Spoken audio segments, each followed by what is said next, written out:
Alo. Alo. Assalomu alaykum, Manzuraxon Xojona, yaxshimisiz? Rahmat. Kayfiyatlaringiz yaxshimi? Sizni bezovta qilib qo'ymadikmi? Yo'q, Minnatdormiz. Ayni damda biz sizga dalnomalarim loyihasidan to'g'ridan-to'g'ri jonli efirdan bog'landik. Kamina boshlovchi Mushtarixon bilan aloqadasiz. Bugungi tavallud ayyomingiz, shodiyona, shukrona kuningiz, yangi yoshingiz muborak bo'lsin. Rahmat.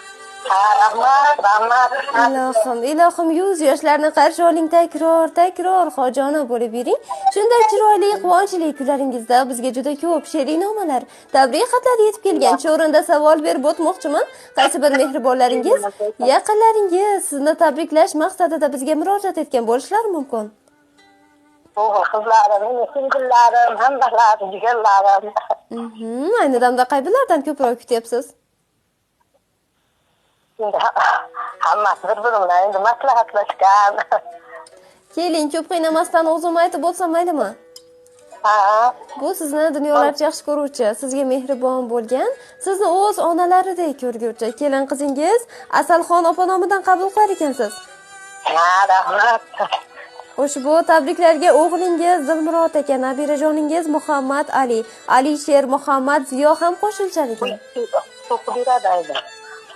Rahmat. Ijozat berib o'tsangiz kelin qizingizni siz uchun yo'llagan chiroyli tabrik xatlarini e'tiboringizga havola etsam maylimi? Mayli, rahmat. Minnatdormiz. Marhamat tinglang. Assalomu alaykum Gulray xonim, qaynona onajonim. Allohim dunyolarga nur taratgan, sizni bizga ona qilib bergan siz tug'ilgan kun. Kirib kelgan takror bahoringiz muborak bo'lsin. Har bir kuningiz beg'ubor, beozor, kapalakning bir kunidek barakali, baxtli, quvonchli, ser mazmun, go'zal tasodiflarga boy bo'lsin. Onajonim, xonadonimizga kelin bo'lib tushganimdan buyon meni o'z qizingiz kabi yaxshi ko'rib, bilmaganlarimni chiroyli qilib o'rgatdingiz. Yaxshi nasihatlardan o'rgatdingiz. Allohim shularni barchasi uchun sizni jannatlar bilan mukofotlasin. Men ham sizni o'z onamdek qabul qilganman. Yaxshi ko'raman.